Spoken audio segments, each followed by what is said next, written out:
Comedy is reflective of its time for the most part, and can often be a way to cope with what's going on in society during that era. This can be a constant theme through a lot of genres, but with comedies, sometimes they don't always hold up due to crude jokes or things in our world changing before our eyes. Before we begin, please like, share, and subscribe to our channel. With that being said, I'm your host, Jamie, and here are 10 comedies that aged like milk. Number 1, Revenge of the Nerds. The 80s were a period in film history where society was breaking boundaries and pushing against censorship and society norms, which resulted in some truly over-the-top and sometimes downright offensive subjects thrown into your face. No topic was too taboo to breach, and the jokes just got filthier with less innuendo and much more outrageousness. There is no better example for a comedy that began breaking all those rules than Revenge of the Nerds, which, while it was an absolutely hilarious pop culture hit for its time, hasn't really aged so well as society began to become more inclusive. As we follow a group of nerds to become the big boys on campus, they often have questionable morals. Sure, there's the typical boys will be boys antics, like burping competitions, pranks, frat hazing, and whatnot. But then we get into deeper issues. For one, there's a scene where the head nerd, Lewis, tricks the head jock's girlfriend into having sex with him, which is pretty distasteful as in reality, it's actually sexual assault. Then there's the stereotypical portrayal of homosexuality, which ironically led the actor to start overcompensating for his masculinity in real life. And don't forget about the fraternity they partner with, the Trilambs, a fraternity that only worked with African Americans until this group sees the determination of the nerds. Some people often think of this film as a win for the nerds, but in reality, they were just as snobby and condescending, if not more, than the jocks. They wanted all that power by winning the Greek games, and sure, they did win and got what they wanted, but at what cost? Comic books, D&D, video games, all the things considered nerdy have long since become part of the norm since then. And so the relevancy might not be so topical, but it serves as a perfect time capsule of a time where everyone wanted to rebel and have people accept them for who they are. Make sure to check this over on Starz or Apple TV. Number 2, Shallow Hal. Gwyneth Paltrow and Jack Black star in this rom-com directed by the Farrelly brothers in 2001. And initially, this film was full of laughs, especially at all the fat jokes. Hal, played by Black, tries day and night to get these girls to go on a date with him. But he's only going after these gorgeous women, the model types, and consistently gets shot down. Until a moment in a broken elevator where Tony Robbins hypnotizes him into seeing inner beauty. This film is so sweet at its core, and yeah, these jokes don't last as they're mainly on women's bodies and the shortcomings each one has. We have entered a stage of body positivity, and fat jokes don't play out well anymore. There's a point where Mauricio, played by Jason Alexander, calls Rosemary, played by Paltrow, a rhino. We all laughed at that when it first came out, and probably even now some will laugh at that. But it's just not right. The film does fall flat when delivering its core message. And Tony Robbins' message to the world was the inspiration for the story, considering all his success as an author and coach. However, this film does have that message of not judging a book by its cover. You never know what you'll be missing, so check it out on Hulu, Disney+, Google Play, Prime, Apple TV, or Fandango. Number 3, Breakfast at Tiffany's. As dawn approaches New York City in 1961, a taxicab pulls up in front of the original Tiffany's & Company store, where a woman steps out carrying a paper bag and peers into the store's window when she opens the bag and eats some of her breakfast. That's the only time this film references its title. Audrey Hepburn plays our protagonist, Holly, who is this beautiful socialite, or so we think. She comes with grace and beauty, and a criminal background. Let me explain. She's essentially a call girl and potentially a drug mule for the mob. Every night she has a date with a new guy and gets paid for this, and also gets paid to give the mob's boss a weather report, as they say. Kinda leaves that one open.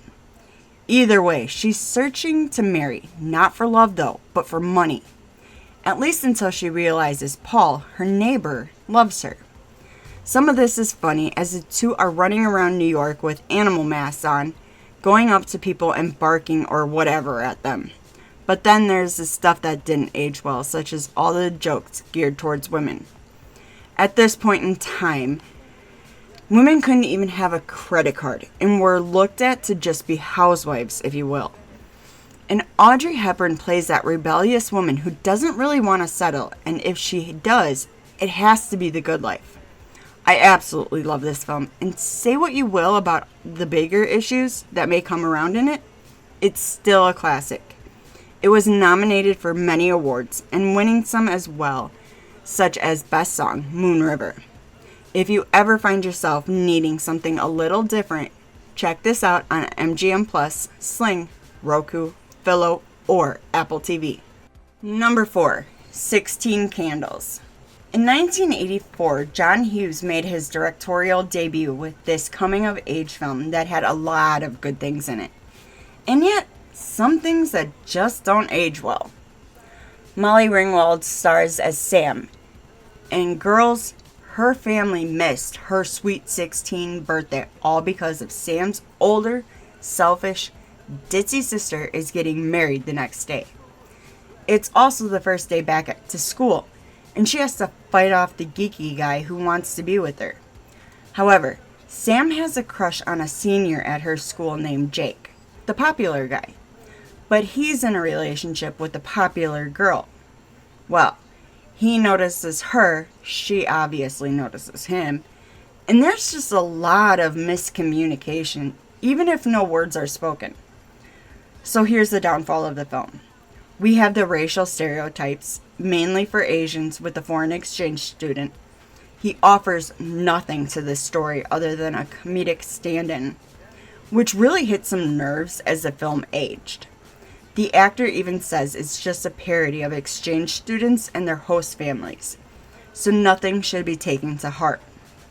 Then we have the geek, Ted, who takes home a drunk Caroline, Jake's girlfriend, when he stops and takes pictures of her in a not so innocent manner while she's passed out. Can we say creep? Anyway, there's also this whole thing of women being hysterical, over emotional, and whatnot. On the day of the wedding, Sam's sister has her period, and with that comes cramps. So she takes some muscle relaxers and is high, to the point of even passing out. Unable to stand up straight, just a complete mess on her wedding day. I will say, it's still funny to watch because Blanche Baker, who plays the sister Jenny, just nailed it. Overall, it's a great story of growing up. And yeah, some of these jokes don't stand the test of time. So take them with a grain of salt, if you will. And enjoy this one over on Google Play, Apple TV, Fandango, or Prime. You won't regret it. Number 5, Never Been Kissed. A 25-year-old Josie Geller, played by Drew Barrymore, is the youngest copy editor at the Chicago Sun-Times. And after some time, finds herself coming up with her own story. Initially, she's hesitant to go back to high school considering all the bullying she endured her first go-round. She was the outcast. Braces, bad hair, glasses, and kind of misplaced. When she first arrives at the school in this all-white outfit and feathered boa, and caked on makeup, she realizes she's not going to fit in this way. She tries to make friends and even starts developing a crush for her English teacher. Seems like a great rom-com, and yeah, it is. But let us not forget the teacher-student relationship that isn't appropriate. How Rob, played by David Arquette, is Josie's brother, and now back in high school dating a 16-year-old. Rob wanted to go back for another shot at baseball, but fails yet again. And why is Josie okay with him dating a 16-year-old? She does make a comment, but he has his retort. Anyway, the relationship between Josie and Sam, the English teacher played by Michael Vartan, is kind of weird. He knows he's developing feelings for her, which he also acknowledges isn't okay considering she's supposed to be 17. That's the biggest issue with this film, is all the inappropriate relationships going on. But the rest is funny. Seeing an adult try to fit in at a high school, or how some guys just don't grow up. Once Sam realizes Josie is of age, he gets mad and storms out. But she ends up printing a story as like an apology to him and asking him to come be her first real kiss. I have some issues with the story, but overall it's cute, and I bet most of you have already seen this. If you haven't, or just want to rewatch this again, head over to Roku, Disney+, Google Play, Prime, Apple TV, or Fandango. Number 6, Porkies. In 1982, Bob Clark directed this film based on the antics of high schoolers back in 1954. And I will tell you, a lot of this comedy doesn't hold up. Let's rewind a second and re-examine this one. We follow a group of male high schoolers and learn their goal for the next few years is to lose their virginity. Typical, right? Well, the way they go about it is kind of disturbing, but not so much of an assault. There's like a second of male nudity, which doesn't happen often. And there's a scene where the female gym teacher is talking to the principal about specific body parts invading the girls' shower. The way the guys are all dying while she's describing this problem is probably the best. Almost contagious. And yeah, kind of brings me back to high school and how boys will be boys. But they also touch on underage drinking, peer pressure, and adult clubs. The group we follow does frequent a local club, where the owner scolds them for drinking and getting into trouble, eventually kicking them out, and now they seek revenge. Well, during their planning, one of the guys does get some action in the boys' locker room, and the sounds this girl makes is just ridiculous. And watching everybody dying from laughter gets me laughing. It's definitely an interesting watch, and all the people with their uncontrollable laughing is bound to get you. Make sure to check this out on Prime or Google Play. Looking for some new duds to dazzle your friends and family with? Support Fat Ninja Studios by heading over to fatninja.shop and checking out our very own merch store. We've got everything from shirts, hoodies, hats, shoes, and more. Again, check out fatninja.shop. Every dollar spent goes to our big fund jar and helps us produce more quality content and short films. Thanks again. Number 7, Heathers. Written by Daniel Waters and directed by Michael Lehman, this 1989 film comes with some trigger warnings. Starring Christian Slater, Winona Ryder, and Shannon Doherty, we follow a popular clique. 3 of the 4 girls named Heather. Well, Veronica, played by Ryder, is also part of this group and ends up meeting JD, played by Slater, who is a little deranged. Veronica wants to teach the queen bee a lesson and wants to give her a milk and orange juice combo to make her sick. But JD has other plans, resulting in Heather's death, where they then stage it like she had done it herself. The story continues on, and the topic of killing your person is taken so lightly here. They make this a running joke almost, and should be done with more class. Then there's the topic of bullying and how nobody steps up, and it boils down to violence. Sure, we all dealt with a bully at one point or another, but this just seems too extreme. Plus, with all the school violence these days, it just doesn't age that well, but still has a lot of goofy humor in it that makes the film worth watching. The relationship between Veronica and JD, toxic, yes, but ultimately funny in the way they interact with each other. Then all the times the Heathers are getting mixed up. It's a comedic relief to such a dark film. Make sure to take some time to watch this over on Tubi, Pluto, Roku, Plex, Prime, Philo, Sling, Google Play, Fandango, or Apple TV. Number 8. What Women Want. Men are from Mars, women are from Venus is the main way to describe this story, written by Josh Goldsmith, Kathy Uspa, and Diane Drake, directed by Nancy Myers, with Mel Gibson as Nick and Helen Hunt as Darcy.